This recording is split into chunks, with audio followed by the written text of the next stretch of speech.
उन्हाळ्यात घरात सुद्धा खूप जास्त गरम होतं का? घरात कूलर किंवा एसी नाही, मग थंडावा कसा मिळेल? चला त्याच्या अगदी महत्त्वाच्या टिप्स आजच्या व्हिडिओमध्ये जाणून घेऊयात. उन्हाळ्यात सगळीकडेच वातावरण तापलेलं असतं. घरात, घराच्या बाहेर, अगदी प्रत्येक ठिकाणीच आपण उकाड्याने त्रस्त झालेलो असतो.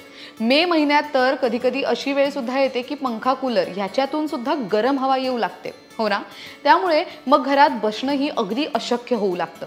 आता उन्हाचा पारा एकदम कमी करणं तर आपल्या हातात नाहीये. पण घरातल्या घरात काही छोटे-मोठे बदल केले ना, तर आपण नक्कीच आपलं घर काही प्रमाणात थंड ठेवू शकतो. थोडक्यात एसी किंवा कूलर शिवाय सुद्धा तुमचं घर उन्हाळ्यात सुद्धा थंड राहू शकतं. कसं? येऊयात मुद्द्यावर. सगळ्यात पहिलं, केशरी, लाल, पिवळे, पोपटी असे पडदे जे आहेत ना, ते घरात दारा खिडक्यांवरती असतील तर मग लगेचच ते बदलून टाका. त्याऐवजी स्काय ब्ल्यू, बेबी पिंक असे शांत आणि पेस्टल कलर्स निवडा. उन्हाळ्यात कॉटनच्या पडद्यांचा नक्की वापर करा. दुसरा मुद्दा, पडद्यांप्रमाणेच उशांचे कवर आणि बेडशीट ह्यांच्यातही बदल करायला हवाय. हलकी शेड म्हणजेच पेस्टल रंग असणारे जे रंग आहेत ते तुम्ही तुमच्या घरात वापरा. तिसरं, तुमच्या अंगणातले मनी प्लांट, स्नेक प्लांट घरात आणा आणि घरात ठिकठिकाणी ठेवा. यासोबतच काही इंडोर प्लांट्सही आवर्जून खरेदी करा आणि ते घरातल्या वेगवेगळ्या कोपऱ्यात, खिडक्यांमध्ये सजवून ठेवा. घरात झाडं असली की आपसुकच घर शांत आणि थंड वाटू लागतं.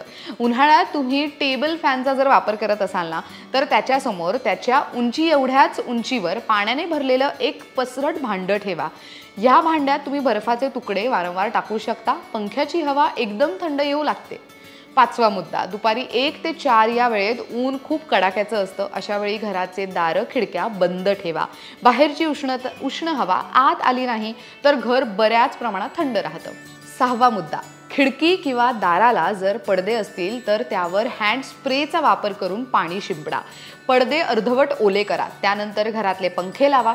थंड पडद्यांना हवा लागेल आणि त्याचा थंडावा खोलीभर तुम्हाला जाणवू लागेल.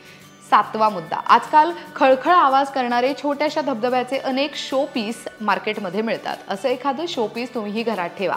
त्यातून वाहणारं पाणी आणि त्या पाण्याचा खळखळ आवाज वातावरणात अनेकदा शांतता निर्माण करतं आणि रिलॅक्स वाटू लागतं. आठवा मुद्दा, तुम्ही बिल्डिंगच्या लास्ट म्हणजे टॉप फ्लोअरला राहत असाल किंवा तुमचं घर लास्ट फ्लोअरला असेल तर वरती जरी पत्रे टाकले असतील ना तुमच्या टेरेसवर, तरी उष्णता एवढी असते की घरात उकाडा जाणवू शकतो.